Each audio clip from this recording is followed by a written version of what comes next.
Το τελευταίο τρένο. Σε ένα μικρό χωριό, βαθιά στα βουνά, υπήρχε ένας παλιός σιδηροδρομικός σταθμός. Ο σταθμός ήταν σχεδόν εγκαταλελειμμένος. Τα τρένα είχαν σταματήσει να περνούν πολλά χρόνια πριν και οι κάτοικοι είχαν ξεχάσει την ύπαρξή του.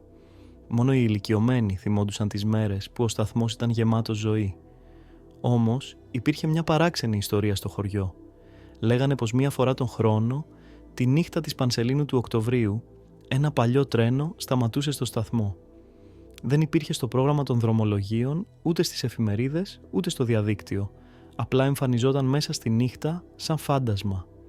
Οι περισσότεροι χωρικοί δεν έδιναν σημασία, όμως υπήρχαν μερικοί που περίμεναν αυτή τη μέρα. Ήταν άνθρωποι που ήθελαν να φύγουν από το χωριό, να ξεφύγουν από τη ζωή τους. Μερικοί ήταν λυπημένοι, άλλοι κουρασμένοι, άλλοι απλώς περίεργοι. Ένα βράδυ, ο Νίκος, ένας νεαρός άνδρας που ένιωθε ότι η ζωή του στο χωριό δεν είχε νόημα, αποφάσισε να πάει στο σταθμό. Κανείς δεν ήξερε ακριβώς τι συνέβαινε σε όσους έμπαιναν στο τρένο. Οι παλιοί έλεγαν ότι δεν γύριζαν ποτέ πίσω, αλλά ο Νίκος δεν φοβόταν. Περίμενε μέσα στη νύχτα, η ατμόσφαιρα ήταν ήσυχη, εκτός από τον άνεμο που φυσούσε τα ξερά φύλλα. Ξαφνικά άκουσε έναν υπόκοφο θόρυβο. Οι ράγες άρχισαν να δονούνται. Ένα φως εμφανίστηκε μέσα στο σκοτάδι. Ήταν το τρένο. Ήταν παλιό, μαύρο και ο ατμός που έβγαινε από τη μηχανή έκανε την ατμόσφαιρα ακόμα πιο απόκοσμη. Οι πόρτες άνοιξαν, αλλά μέσα δεν υπήρχε κανένας επιβάτης.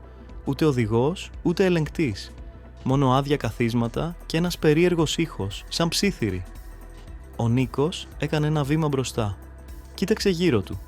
Δεν υπήρχε κανείς να τον εμποδίσει. Πήρε μια βαθιά ανάσα και ανέβηκε.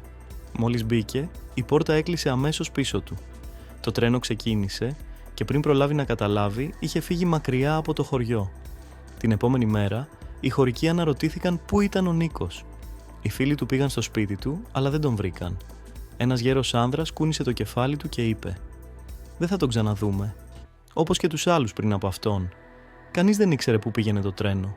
Μερικοί έλεγαν ότι οδηγούσε σε μια άλλη διάσταση, άλλοι πίστευαν ότι οι επιβάτες απλώς εξαφανίζονταν.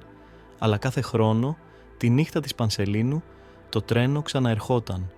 Και πάντα κάποιος ανέβαινε».